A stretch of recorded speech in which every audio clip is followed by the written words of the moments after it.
El libro del Apocalipsis, un misterio envuelto en visiones, símbolos y advertencias. En este último texto sagrado de la Biblia, el apóstol Juan, exiliado en la isla de Patmos, recibe una revelación poderosa, una visión del fin de los tiempos que aún hoy provoca asombro, miedo y esperanza. Entre estos pasajes proféticos, encontramos 7 cartas escritas por orden de Cristo mismo, dirigidas a 7 iglesias situadas en Asia Menor, lo que hoy conocemos como Turquía. 7 comunidades, cada una con sus fortalezas y debilidades. 7 advertencias y promesas que trascienden el tiempo y el espacio, llevando un mensaje que parece estar destinado no solo a aquellos primeros cristianos, sino a nosotros, aquí y ahora. Imagina, por un momento, estás sentado en una pequeña iglesia del siglo I. Es de noche. Las velas iluminan el lugar mientras los líderes locales se preparan para leer una carta especial, una carta enviada desde el mismo trono de Dios. Todos los presentes sienten la tensión en el aire.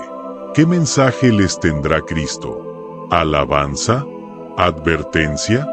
Lo que van a escuchar no solo hablará de sus vidas, de sus pecados o logros, sino de su destino eterno. Esas cartas no son solo fragmentos antiguos, escondidos en la historia.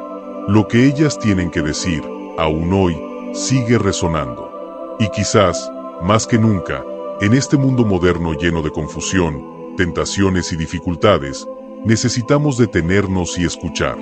Estas advertencias, estos llamados de atención que Cristo envió a las iglesias hace casi 2000 años, no son menos relevantes ahora.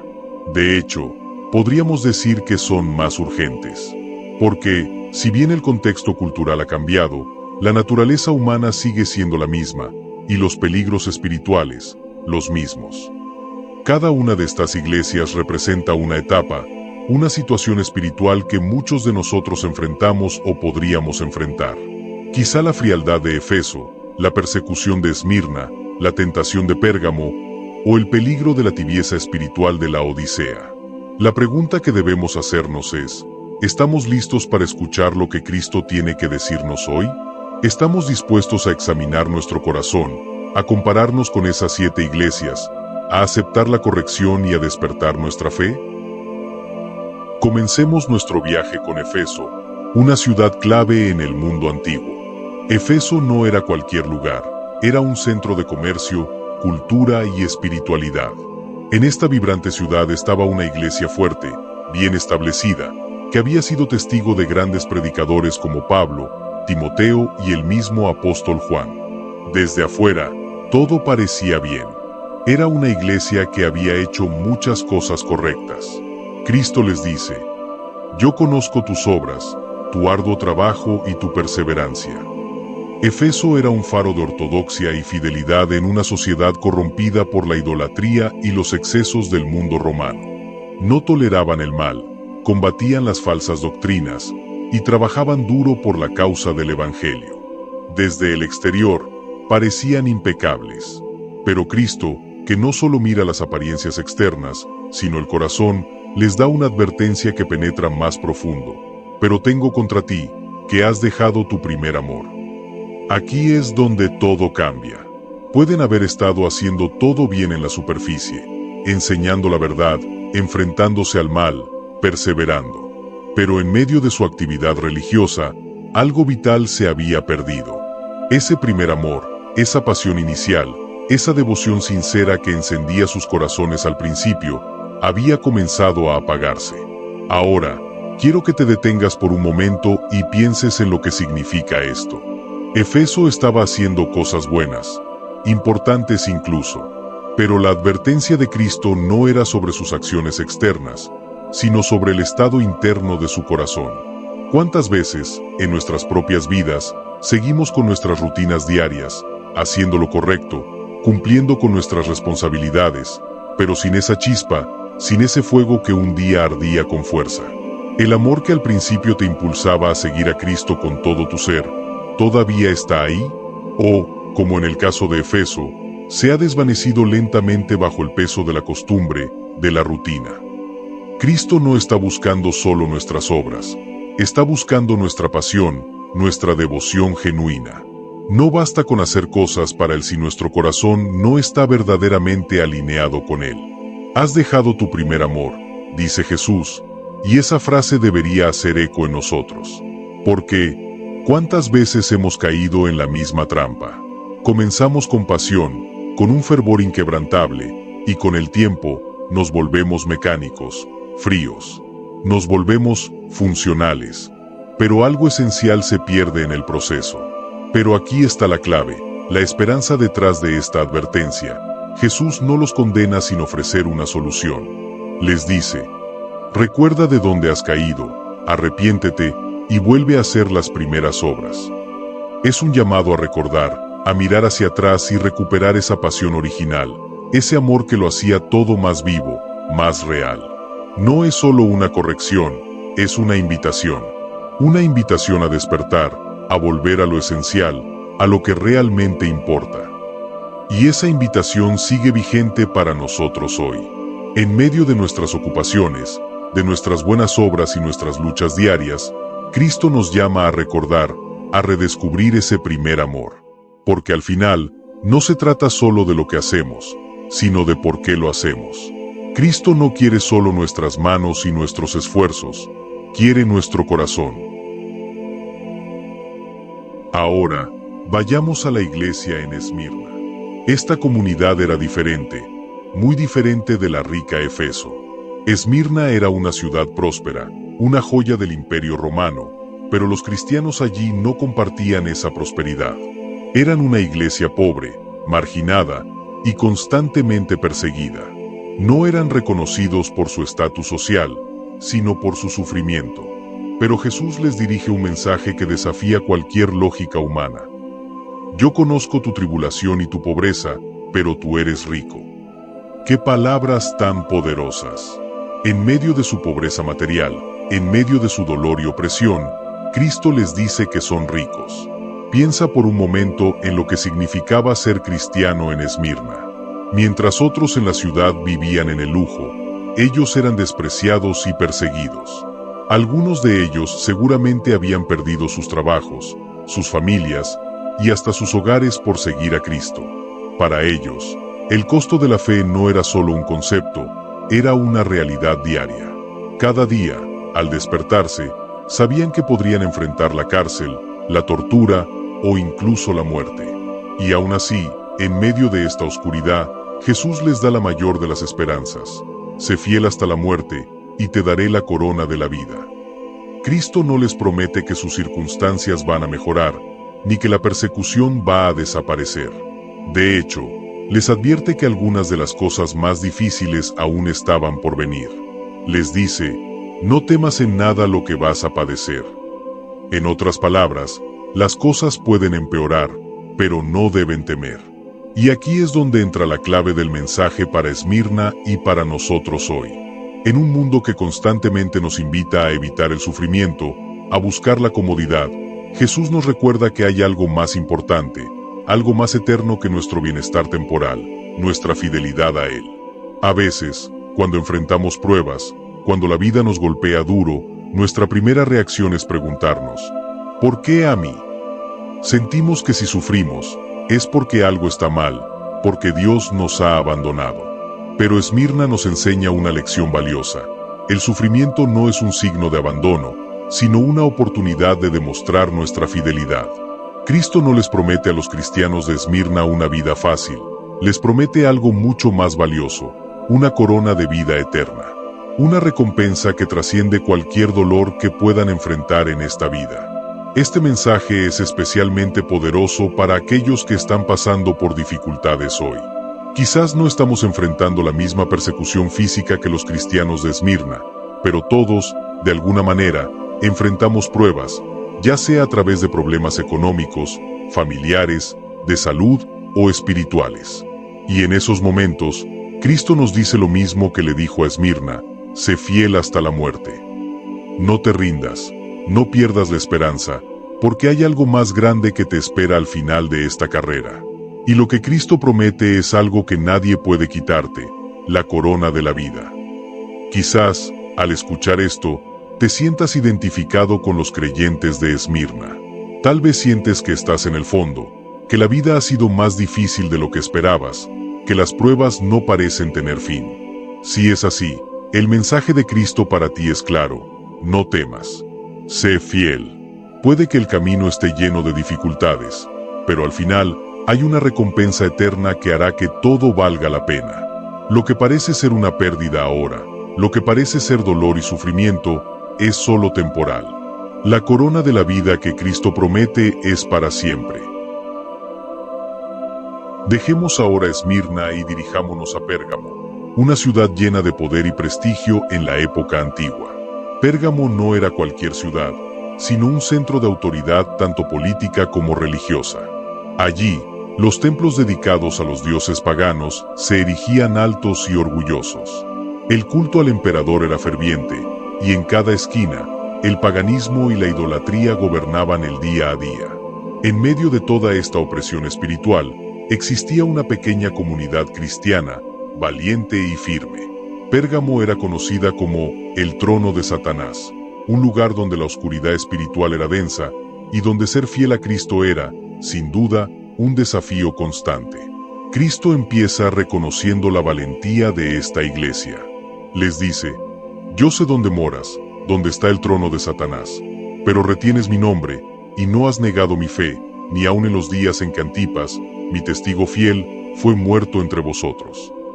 Esta era una iglesia que, a pesar de estar en medio de un ambiente hostil, no había renunciado a su fe. Habían sido testigos de la muerte de uno de los suyos, Antipas, martirizado por ser fiel a Cristo, y aún así, no habían doblado rodilla ante los dioses de su tiempo.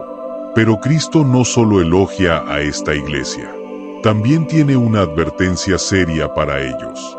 Les dice: tengo unas pocas cosas contra ti, que tienes ahí a los que retienen la doctrina de Balaam. Aquí es donde comienza el verdadero problema en Pérgamo. Esta iglesia, que había soportado persecuciones y se había mantenido fiel externamente, estaba permitiendo algo peligroso en su interior: la influencia de la doctrina de Balaam. ¿Y qué significa esto? Para entenderlo, debemos recordar la historia de Balaam. Balaam fue un profeta en tiempos antiguos, que inicialmente no podía maldecir al pueblo de Israel directamente. Pero lo que Balaam hizo fue quizás aún más destructivo. Aconsejó a los enemigos de Israel que sedujeran al pueblo con prácticas inmorales y la adoración a dioses falsos. Balaam no atacó de frente, sino que usó la tentación, la seducción sutil para llevar al pueblo de Dios al pecado. En esencia, permitió que la idolatría y la inmoralidad se infiltraran desde adentro. Y esto es lo que estaba sucediendo en Pérgamo. Aunque los cristianos allí eran valientes y resistían la persecución externa, había algo más insidioso ocurriendo: una complacencia, una aceptación de la inmoralidad y la idolatría que se filtraba dentro de la iglesia. Habían bajado la guardia internamente, permitiendo que falsas doctrinas, compromisos con la cultura pagana y pecados que parecían pequeños comenzaran a crecer dentro de su comunidad. Es aquí donde el mensaje de Pérgamo se vuelve extremadamente relevante para nosotros hoy. ¿Cuántas veces en nuestras propias vidas no enfrentamos también esas mismas tentaciones sutiles? Quizás no estamos postrándonos ante ídolos de piedra, pero ¿cuántas veces nos inclinamos ante los dioses de este mundo? El materialismo, la avaricia, la inmoralidad que la sociedad moderna nos vende como normal. Tal vez, como los cristianos en Pérgamo, estamos resistiendo las grandes pruebas, pero hemos dejado que pequeñas concesiones se cuelen en nuestras vidas, justificaciones que nos hacen bajar la guardia en áreas donde deberíamos ser más vigilantes. Cristo no toma esto a la ligera. Les advierte con firmeza: arrepiéntete, pues, si no, vendré a ti pronto, y pelearé contra ellos con la espada de mi boca. Esta es una advertencia que no podemos ignorar. Cristo nos recuerda que la fidelidad no es solo cuestión de resistir las grandes pruebas, sino también de ser fieles en lo pequeño, en lo que parece insignificante. La iglesia de Pérgamo estaba en peligro, no por lo que ocurría fuera de ella, sino por lo que estaba permitiendo que ocurriera dentro de ella. Pero aún en esta advertencia, hay esperanza. Cristo no los deja sin una promesa. Les dice: al que venciere, le daré a comer del maná escondido, y le daré una piedrecita blanca, y en la piedrecita escrito un nombre nuevo. En otras palabras, aquellos que se mantengan fieles, que rechacen las tentaciones sutiles y se arrepientan de sus concesiones, recibirán una recompensa especial, una relación íntima y personal con Cristo. El maná escondido representa el sustento espiritual que solo Cristo puede dar, y la piedra blanca es un símbolo de aprobación, de entrada al banquete celestial, con un nombre nuevo que simboliza una nueva identidad, una nueva vida en Cristo. Al final, la lección de Pérgamo es clara: no podemos bajar la guardia. No podemos permitir que, aunque resistamos las grandes pruebas, el compromiso y la complacencia se infiltren en nuestros corazones. Cristo nos llama a la pureza, a la fidelidad total, porque Él no quiere solo una parte de nosotros. Él quiere todo nuestro ser, nuestro corazón completo. Seguimos nuestro viaje y ahora llegamos a Tiatira, una ciudad de industria, conocida por sus gremios y su comercio. Aunque pequeña comparada con las grandes metrópolis, Tiatira tenía una iglesia que parecía estar prosperando en algunos aspectos. Cristo comienza su mensaje a esta iglesia con palabras de alabanza. Yo conozco tus obras, tu amor, tu fe, tu servicio y tu paciencia, y que tus obras postreras son más que las primeras. A simple vista, todo parecía bien en Tiatira. Esta era una iglesia activa, que demostraba crecimiento y progreso. Su amor y servicio eran evidentes. Parecía que estaban en el camino correcto. Pero, al igual que en Pérgamo, algo más oscuro se estaba gestando en su interior. Cristo, con su mirada que penetra el corazón, continúa con una advertencia clara. Pero tengo unas pocas cosas contra ti, que toleras a esa mujer Jezabel, que se dice profetiza. Aquí es donde el mensaje a Tiatira se vuelve más grave. A pesar de todo lo bueno que estaban haciendo, había una falla crítica en su liderazgo. Estaban permitiendo que una influencia maligna se enraizara en su comunidad. ¿Y quién era esta Jezabel? El nombre evoca una figura del Antiguo Testamento, una reina que trajo la idolatría y la corrupción a Israel. Jezabel, la esposa del rey Acab, no solo era famosa por su maldad, sino por su astucia para seducir y engañar al pueblo, llevándolos a adorar a Baal y a participar en actos inmorales. En Tiatira, esta Jezabel no era necesariamente la misma persona, pero sí alguien que, bajo el nombre de profetisa, estaba seduciendo a los miembros de la iglesia hacia la inmoralidad sexual y la idolatría, del mismo modo que lo hizo la Jezabel del pasado. Aquí es donde el problema de Tiatira se vuelve claro. No era solo que alguien como Jezabel estuviera presente, sino que la iglesia la estaba tolerando. Y esa palabra, tolerar, es clave. No la confrontaron, no la detuvieron. Permitieron que sus enseñanzas corruptas y su influencia destructiva continuaran. Quizá pensaron que lo que ella enseñaba no era tan peligroso, o tal vez preferían evitar el conflicto. Pero Cristo ve esta tolerancia como una traición espiritual. Les dice: le he dado tiempo para que se arrepienta, pero no quiere arrepentirse de su inmoralidad. Esto nos lleva a una reflexión crucial para nuestras vidas hoy. ¿Cuántas veces, en nuestras propias vidas, toleramos cosas que sabemos que no deberían estar allí? Puede que no sea tan evidente como una falsa profetisa en nuestra iglesia, pero puede ser algo más sutil. Una actitud, una conducta, una relación que sabemos que no está alineada con lo que Cristo espera de nosotros, pero que hemos aprendido a tolerar. El mensaje a Tiatira nos advierte sobre el peligro de permitir que el pecado, en cualquiera de sus formas, se haga cómodo entre nosotros, incluso si parece inofensivo al principio. Cristo no deja lugar a dudas sobre lo que sucederá si no actúan. He aquí, yo la arrojo en cama, y en gran tribulación a los que con ella adulteran, si no se arrepienten de las obras de ella. El juicio viene, y no solo para Jezabel, sino para aquellos que la siguen, aquellos que participan en su corrupción. Cristo, con justicia y autoridad, advierte que no tolerará esta inmoralidad para siempre. El pecado, por muy escondido o racionalizado que esté, tendrá consecuencias. Y para aquellos que se niegan a arrepentirse, la advertencia es aún más fuerte: a sus hijos heriré de muerte. Esta no es una advertencia ligera. Jesús está hablando del daño profundo y duradero que el pecado puede causar no solo a los individuos, sino a la comunidad entera. Pero, incluso en medio de esta advertencia severa, hay una oportunidad de gracia. A cada uno de vosotros os daré según vuestras obras. Aquellos que se arrepientan, aquellos que permanezcan fieles, aún pueden recibir misericordia. Sin embargo, no todo está perdido en Tiatira. Cristo también reconoce que hay algunos en esta iglesia que no han sido seducidos por las enseñanzas de Jezabel.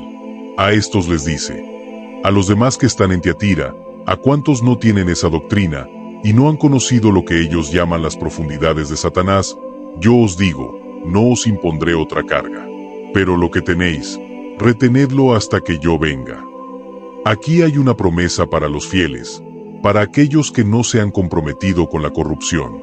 Cristo les pide que perseveren, que no suelten su fe, que sigan adelante con lo que ya tienen. Y para aquellos que vencen, para aquellos que se mantienen firmes, Cristo les promete algo extraordinario. Al que venciere y guardare mis obras hasta el fin, yo le daré autoridad sobre las naciones. Es una imagen de victoria y recompensa eterna.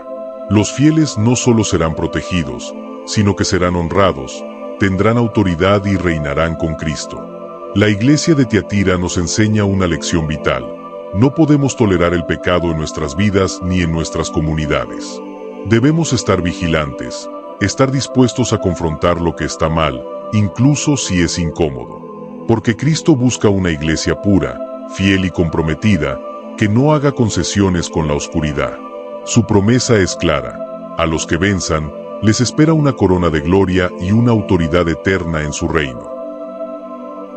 Ahora, cambiamos nuestro enfoque hacia Sardis, una iglesia que, a simple vista, podría parecer vibrante y llena de vida, pero que, en realidad, estaba enfrentando una crisis existencial. Sardis fue una ciudad de gran importancia en el pasado, famosa por su riqueza y poder. Sin embargo, a medida que pasaron los años, su gloria comenzó a desvanecerse. En el contexto de esta iglesia, el mensaje de Cristo revela una dura verdad: tienes nombre de que vives, y estás muerto. Estas palabras son como un diagnóstico médico frío y directo. Sardis tenía la reputación de ser una iglesia viva, activa y productiva. Sin embargo, la realidad era muy diferente. Sus actividades, sus programas, y quizás incluso su asistencia, podían dar la impresión de que todo marchaba bien, pero en el fondo había una desconexión profunda entre su imagen externa y su realidad interna. Eran como un sepulcro blanqueado, que, aunque lucía atractivo por fuera, estaba lleno de muerte por dentro. Imaginemos por un momento a los cristianos en Sardis. Cada domingo, se reunían, participaban en cultos, y quizás hasta compartían testimonios de fe. Pero en secreto, detrás de esa fachada de vida, la fe genuina estaba languideciendo. No había profundidad espiritual, ni relación auténtica con Cristo. Se estaban conformando con una religión de apariencias, un cristianismo superficial que carecía de la vitalidad que proviene de una conexión real con Dios. Cristo, con su compasión pero también con su firmeza, les hace un llamado. Despierta y refuerza las cosas que quedan, que estaban a punto de morir. Este es un momento de urgencia. Cristo no les dice que todo está perdido. Al contrario, les recuerda que aún hay algo que pueden hacer. La frase, refuerza las cosas que quedan, sugiere que, aunque estaban en una situación crítica, aún había una chispa de vida. Tal vez había algunos en la congregación que todavía tenían fe, o tal vez había principios que podían restaurar. Pero requería acción, esfuerzo y un despertar espiritual. ¿No es este un mensaje que muchos de nosotros podemos aplicar a nuestras propias vidas? Puede que también estemos viviendo en la comodidad de una fe superficial. A veces, podemos estar tan ocupados en las actividades de la iglesia, en los rituales, que olvidamos la razón por la que hacemos lo que hacemos. Esta advertencia a Sardis nos invita a mirar en nuestro interior y preguntarnos, ¿qué tan viva está nuestra fe realmente? ¿Estamos simplemente manteniendo una apariencia, o hay una realidad de transformación y crecimiento espiritual en nuestro ser? Cristo les advierte que si no se despiertan, vendrá como ladrón en la noche, y no sabrán en qué hora vendrá sobre ellos. Esto es un recordatorio de que la vida cristiana no es un ejercicio pasivo. Requiere vigilancia y diligencia. Las iglesias, al igual que las personas, pueden caer en la complacencia. Y esta complacencia, si no se aborda, puede llevar a la muerte espiritual. Pero también hay esperanza. Cristo no se da por vencido con ellos. Su mensaje termina con una promesa de gracia. El que venciere será vestido así de vestiduras blancas, y no borraré su nombre del libro de la vida. Este es un llamado a la perseverancia. Aquellos que se levantan de su letargo espiritual, que buscan una relación auténtica con Cristo, que se esfuerzan por vivir en su verdad, encontrarán recompensa. Las vestiduras blancas son símbolo de pureza, de justicia, y la seguridad de que sus nombres están escritos en el libro de la vida, lo que significa que tienen un lugar en el reino de Dios. La iglesia de Sardis nos confronta con la dura realidad de que no todo lo que parece estar vivo realmente lo está. Nos desafía a buscar la verdadera vitalidad en nuestra relación con Cristo. No se trata de lo que la gente ve en nosotros, sino de lo que realmente somos en nuestro interior. Este mensaje nos invita a despertarnos, a renovarnos, a buscar una vida de fe genuina que va más allá de las apariencias. Al final, la verdadera vida en Cristo no es solo una cuestión de nombre, sino de un corazón transformado y activo en su amor. Al concluir nuestra exploración de las iglesias de Efeso, Esmirna, Pérgamo, Tiatira y Sardis, hemos sido testigos de un poderoso contraste entre la apariencia y la realidad en la vida de estas comunidades. Desde el fervor del primer amor en Efeso, hasta la advertencia de muerte espiritual en Sardis, cada iglesia ofrece lecciones que resuenan profundamente en nuestros corazones. La iglesia de Efeso nos desafió a recordar y recuperar nuestra pasión por Cristo, mientras que Esmirna nos mostró la importancia de mantener la fe a pesar de las adversidades. La advertencia de Pérgamo sobre la doctrina de Balaam nos llama a la vigilancia contra las influencias negativas, y Tiatira nos alerta sobre la tolerancia hacia el pecado, recordándonos que debemos ser firmes en la verdad de Dios. Finalmente, la iglesia de Sardis nos confronta con la dura realidad de la superficialidad espiritual, invitándonos a despertarnos y a buscar una relación genuina con nuestro Salvador. Cada uno de estos mensajes es relevante no solo para los creyentes de hace 2000 años, sino para nosotros en la actualidad. En un mundo que a menudo favorece la apariencia sobre la autenticidad, somos llamados a ser comunidades vivas y vibrantes, que reflejan la verdad y el amor de Cristo en todas nuestras acciones.